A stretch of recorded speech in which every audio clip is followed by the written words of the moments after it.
Islam is not incompatible because of its pitfalls in its philosophy or in apparent homogeneity. Islam's incompatible because even with its factionalism, even with its radically different sects of Sunnism, of Shiism, and so many others, ultimate power lies not in the hands of any one person or people, it lies in the intangible hands of Allah. Therefore, decisions and their impact are not anchored to a state or government that can be held accountable, but to an irrefutable concept of a supreme being that cannot and will not answer to humanity.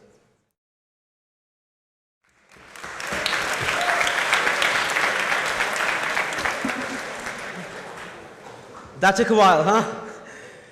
Good evening, everyone. It is my pleasure to address the chamber as part of this historical debate on a highly contentious yet necessary point of discussion regarding today's governments and democracies. I'll spare you the long introductory remarks and get right into it.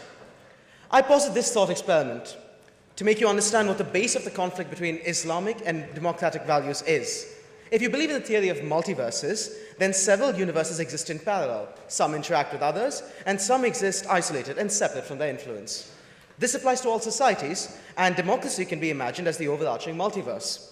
However, if the multiverse theory is true, then there exists at least one universe within this multiverse where the theory is not true. Islam is this universe, and hence the argument as to whether they can coexist or not enters a paradox. This paradoxical nature is exactly why Islam and democracy remain incompatible in the world today. I shall now introduce you on the speakers on the other side. To open the opposition, we have our beloved treasurer-elect, Musa Haraj. Musa and I go way back, to when he first tried to hack me back in Hildy. From the time I've known him, he's been quite the well-spoken motivator, and I deeply admire his resolve. He will make a formidable opponent. Musa and I have shared many a drink. I felt like I was in a Bond thriller, where he was plying for information, plying me with beer after beer after beer. What he didn't realize at the time was that I was a borderline alcoholic, and what I didn't realize at the time was that he was a Muslim. Which explains his stance on the opposition, yes, but begs the question, what was he doing haunting bars at late hours of the night? Next, we have Serbian Minister Usami Zukorlic, leader of the Justice and Reconciliation Party, renowned through the Sanjak region and amongst Bosnian Muslim communities. I have it on good authority, Usami, that you used to run an organic food store called Biosan. That's all well and good, but just for tonight, I think it's time you put down the green beans and focus on something more serious. Following him, we have Dr. Masli Malik, the former education minister for Malaysia. As a proud Singaporean myself, I must say that while I massively respect your education system, ours does beat yours on practically every possible metric. I also see that you completed your DPhil in Durham. Glad to see you finally made it to Oxford for once. As the appointed chairman of the International Institute of Advanced Islamic Studies, I greatly look forward to hearing your thoughts on this debate. And last but not the least, we have Majid Nawaz. As founder and chairman of the think tank Quilliam and a critic of Islamism, I do sometimes wonder what you're doing on that side of the debate. Hopefully what you say today won't get you sent back to prison in Egypt. Nevertheless, your experiences with extremist organizations and prisons in England, Egypt, and beyond must have been quite critical in shaping your perspective into what you call a global totalitarian theopolitical project. I can't wait to hear your insights. Your speakers, Ibrahim. Now, to delve into the motion itself, this House believes Islam is incompatible with democracy. It's a straightforward motion with many, many ways to take it forward, but the way I shall be exploring this in today's speech is through the lens of Islam's use in modern-day power politics. I will not be elaborating too deeply on Islamic theology, for 9 minutes is just not enough time to go deep into Islamic philosophy. I will instead be addressing certain concepts of Islam's legitimacy in governments worldwide, of its use as a raison d'etre for political parties, particularly in Europe and India, and of its justifications it provides for anti-democratic actions and principles in various nations.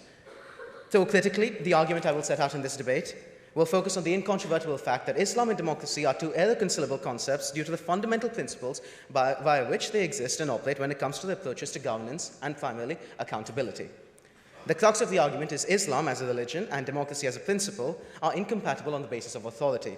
In a democratic system, the authority to conduct actions lies in the hands of a collective decision-making body, a cabal of representatives, whether this is the US Senate, the British House of Commons, the Indian Lok Sabha, doesn't matter. In these deliberative bodies, issues can circle back to individuals' opinions or party principles or just general social attitudes in the socio-political climate. In other words, the decisions taken by the democratic government are, as Lincoln foretold, done by parties of the people, discussed by the people, and take sensible actions for the people. On the other hand, in Islamic governments, These positions of leadership and authority may be held by individuals with official positions in religious or government institutions, but the authority does not lie in their hands on principle.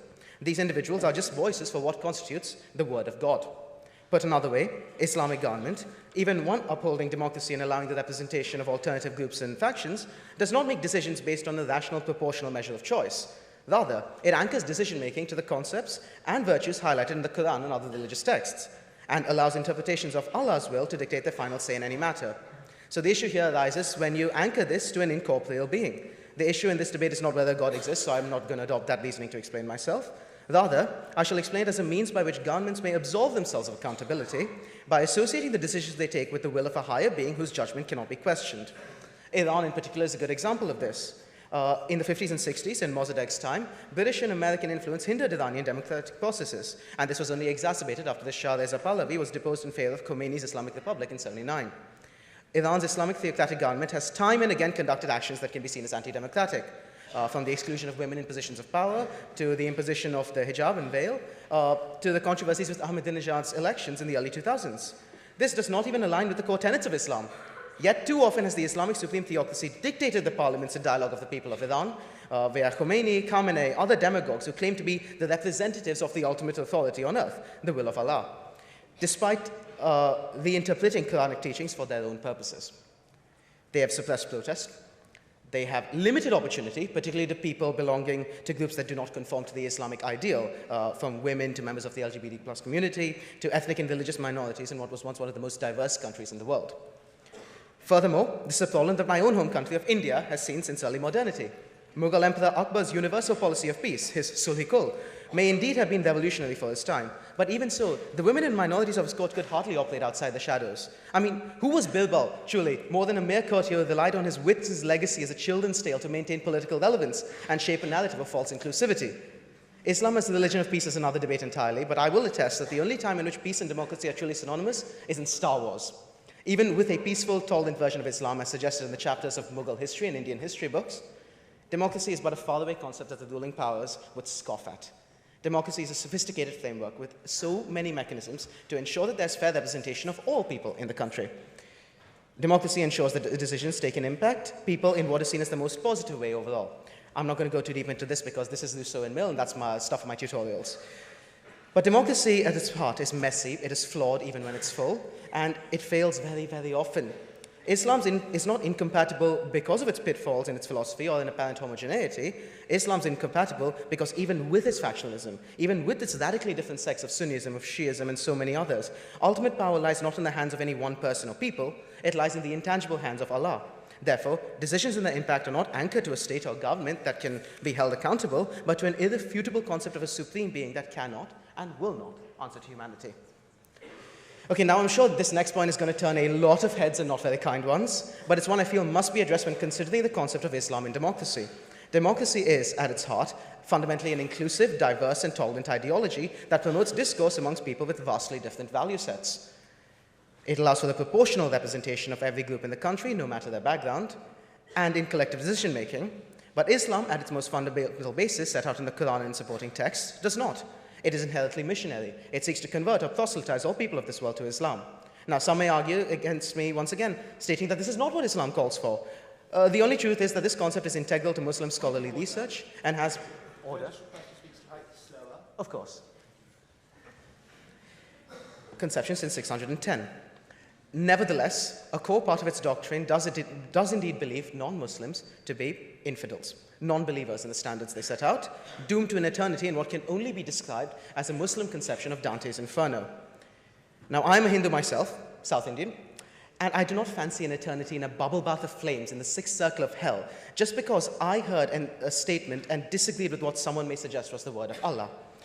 While some of you may rebuke my statement on this Islamic concept of Jahannam, and you call it blunt or lacking nuance, I must state this. Why must anyone suffer eternally for the finite number of sins they commit in a lifetime, which is finite? This argument has pervaded discussions from The Guardian, Islamic scholarly research, to even the Indian government's talking points, but they all point in one direction. Islam's inherently exclusionary.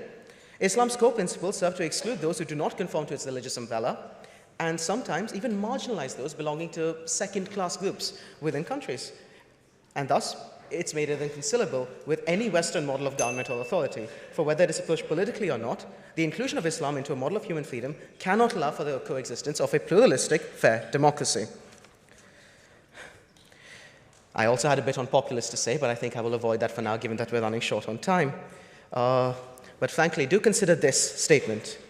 I'm not saying that Islam is the only religion which faces the issue of populism, demagogues, and extremists who will use it to pander narratives to their favor, but the entire concept of religion and government is very easily exposed to this. The whims of power-driven populists who use these narratives to propagate fear and hysteria through divine authorities they claim to represent will seek power for their own interests rather than for the collective population that democracy calls for.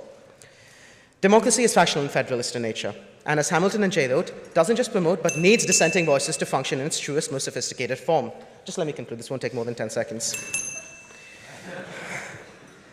On the other hand, despite there being radically different sects within Islam's overarching framework, the reliance on its legitimacy being tied to an authority of a higher being, Allah, and hence following a monotheistic belief structure that absolves individuals and governments of accountability, makes them fundamentally contradictory. I urge this House to digest what I and other members of the proposition will have to argue and vote in our favor at the end of this debate. Thank you.